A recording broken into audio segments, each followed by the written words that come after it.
Good morning, ladies and gentlemen. This is Eddie Marcus again, spokesman and advocate of basic human rights for all people.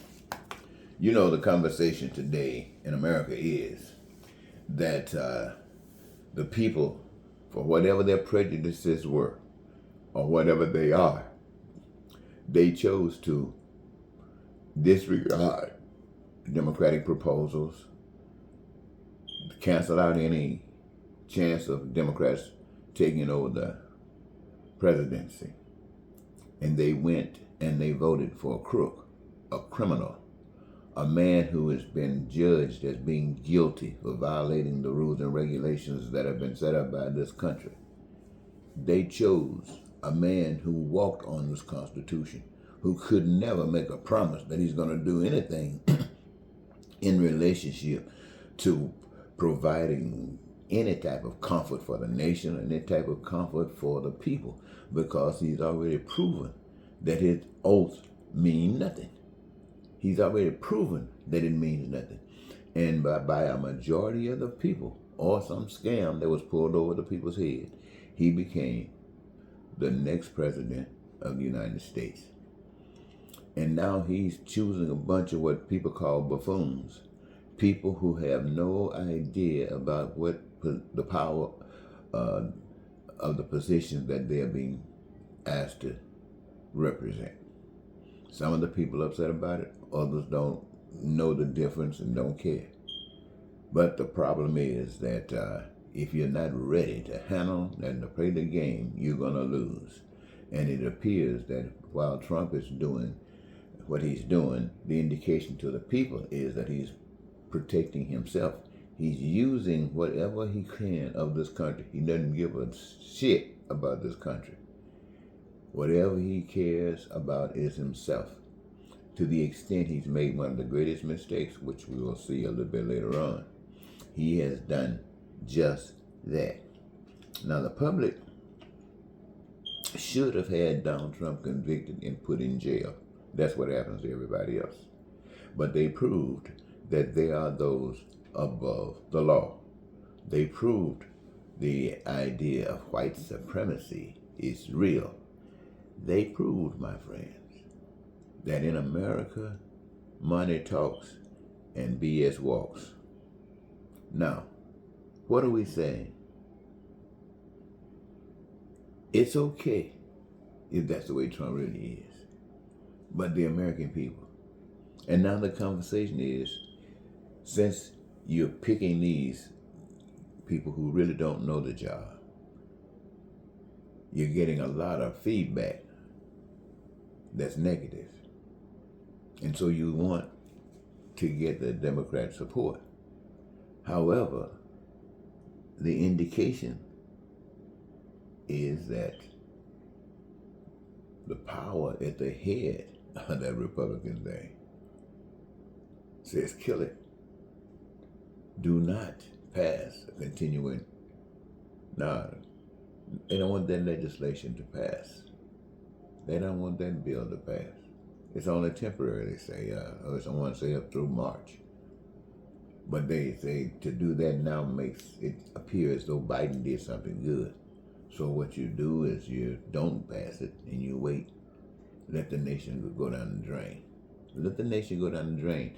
And letting the nation go down the drain means that you, the people, who are expecting a check, they say, and working for the government, you will not be getting a check.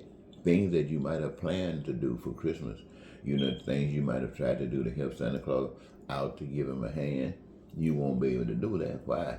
Because people who got money, people who are millionaires and billionaires, people who are ranked as some of the richest people in the world have made a decision that the people, the masses of the people, should suffer a little bit more during this time because they need to make some adjustments in this economics of this country, in this capitalist system.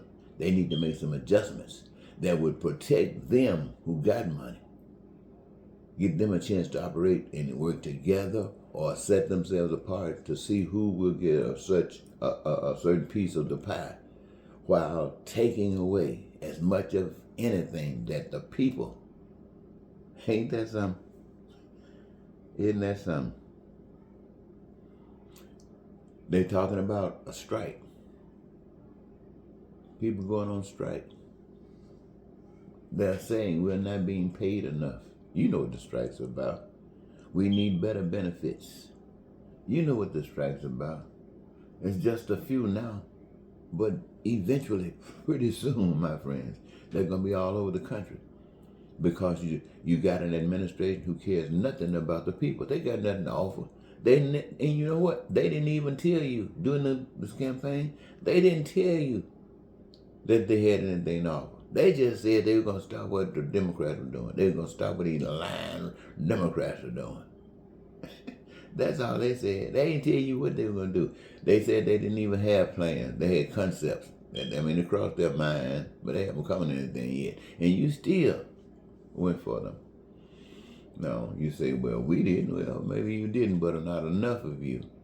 And not only that, you're accepting it. You're sitting back talking about, well, when they fail at this, then 2 years from now, we will be able to take back perhaps these seats, and we'll be able to do this. You see, you're playing a game with people's lives over and over and over again.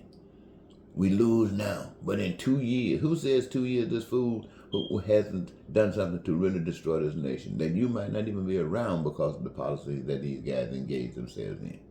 But you're sitting around talking about 2 years from now. You're not trying to fix anything. My God. And it appears as though what Trump has actually done to protect himself is he went around the people of the nation and got him a co-president.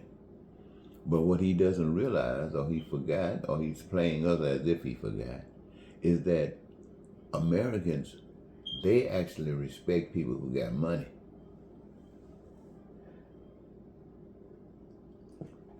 A few years ago, you had some people running for president who had a little money.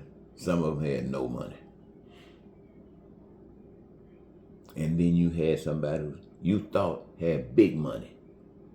And you fell in love with it because the indication was he had big money. He had a big jet fly around. Told you he didn't need other folks' money because he had his own money. Had his name, big old letters on buildings. They said he had golden toilet seats, had TV programs, telling the country and the world he fires people.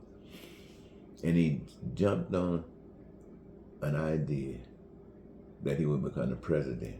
And his plan is, and was, still is,